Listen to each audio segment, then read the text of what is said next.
Okay, so I have watched Freddy Fazbear's movie, and I just want to say that it's all right. You know, it's not terrible by any means, but it's not great. It's just I don't want to use the term mid, but it's kind of a little bit higher tier mid, in my opinion.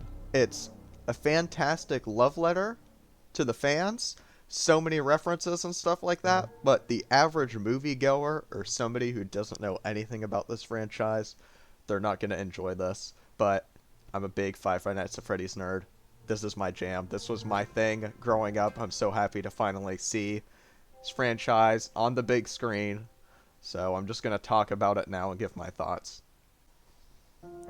Okay, I want to start off with the good. So, one great thing that really stood out is the animatronics. I'm so happy they went with using actual animatronics, robots and stuff, instead of just like adding another CGI monstrosity like whatever the crap Disney's been pooping out recently. They look fantastic, and they look and act just like animatronics because that's exactly what they are. They are actual animatronics, and they fit so well into the set. Gosh, the set of the movie is so fantastic. It looks ripped right out of the game, filled with tons of references and stuff. The front, like the front area, you can go to the prize corner, and it's like, I'm pretty sure it's the exact same layout in that zone as FNAF VR. I never really got into FNAF VR, but I saw some videos on it. And the office space, security office, looks just like it does from the games, and the cameras are in the same positions as well. So good. Animatronics also look just like ripped out of the games. Great job with that. The actors also did an amazing job. So I was expecting, it's a lower budget kind of horror movie, PG-13. They're not going to be super great or anything. But no, every character nailed their roles so well. Josh Hutcherson, Mike Smith did a great job. And gosh, I mean, the big standout was definitely Matthew Lillard. Matthew Lillard, I'm pretty sure that's his name. Yeah, as William Afton. They did fantastic. So I wasn't expecting the acting to be top tier, but it was, which is great. This movie was also just stuck full of references to we had Matt Pat, gosh, Matt Pat, that guy's gone crazy based off this game, but so happy to see him in it. Would have liked to see Markiplier, but oh well, I know he's busy filming Iron Lung. I don't know if that's something you'll get me to see. Probably too scary for AJ. But and then Scream reference when, he did the knife just like always, just like the movie. Living Tombstone at the very end as well. I did mention I'll put up a spoiler warning. This has spoilers. The movie is also just very fun. A lot of people are complaining that it's not scary enough. There's not jump scares.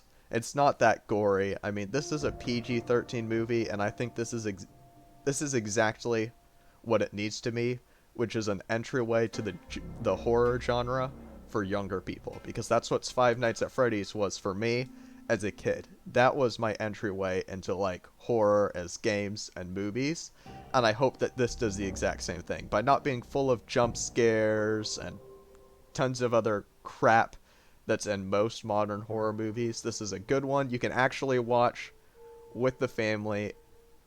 I do like, though, that like the only 2 or 3 jump scares in it were Balloon Boy. I don't know why they decided to do that. Balloon Boy's freaking terrifying. He's one of the scariest ones, so I'm glad they picked him to do those. Okay, now unfortunately we have to talk about the bad. So, one minor complaint is the animatronics they looked a little bit too new. They had been sitting in there for quite a while in the building. Maybe if they had a little bit more rust on them, some more scratches in their fabric and whatever. It didn't look like they'd been sitting there for a long time. Uh, the Bonnie thumbs up scene is infamous. I mean, I don't really care too much for that. It's fine. It's okay.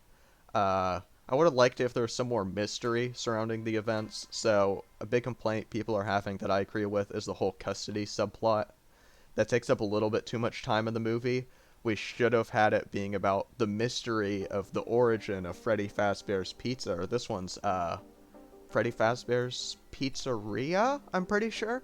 I can't remember which exact restaurant that is from the games, but it's one of them, so we'll see how they connect it there.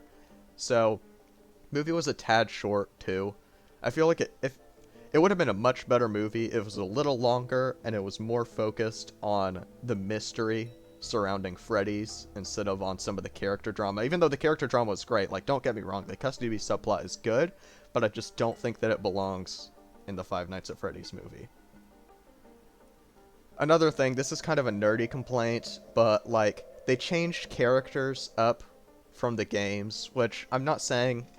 When you make a video game movie, you don't have to follow it exactly. You know, usually it's boring if it's just a one-for-one adaptation of the game. But changing Mike Schmidt into just Mike Schmidt, not Mike Schmidt because he changed his name to Mike Schmidt because he wasn't Afton. He's not related to William Afton at all. I don't think Garrett was ever involved in the games or anything. I don't know why Vanessa is the daughter of William Afton, because that screws up the Afton family. Like, what about Elizabeth? What about Michael? What about the crying child, you know, the youngest, maybe Cassidy? I don't know, but, like, what happened to them? So, I'm fine with them changing stuff, but it just feels like the story could have gone a lot more smoother and been a lot more interesting if they just stuck with the stuff from the games. I'm all down for new things, but not if you introduce something new that's worse than what's already there in the game. Something that was a little bit silly too was like when Vanessa got like stabbed in the gut and now she's in a coma or something at the end. I don't know. I'm not a medical expert. I'm pretty sure that's not the way that works, but it's fine. It's fine. It adds mystery for the next movie as to what's gonna happen, whatever. I've heard that there's gonna be 3. And then I thought William Afton talked a little bit too much in the Springtrap scene at the end. He was like, ha ha ha, it's me, I'm evil, yo, check this out. And I was like, I don't know if he'd be that talkative. But, you know, he portrayed the character fantastic otherwise, so, gosh. So, if you're a Five Nights at Freddy's fan, I definitely recommend this movie. Okay, to wrap things up, I've given the good points, the good and the bad. So, on the AJ meter, I'm going to give this movie probably a 6 out of 10, I think. So, good, but not great, and not terrible by any means. A lot of people, I don't know why the ratings are so low for this one, but it is not a terrible movie by any means. I think it's just the critics don't understand it. It's a bit like Mario movie getting a lot of hate because the critics are like, who is this guy stomping Koopas? And why is he eating mushrooms and getting bigger? This makes no sense. It's probably the same thing with Five Nights at Freddy's. They're like, who is this har guy in the movie, and why does he do this stuff? They just don't understand. So, I mean, I can understand that.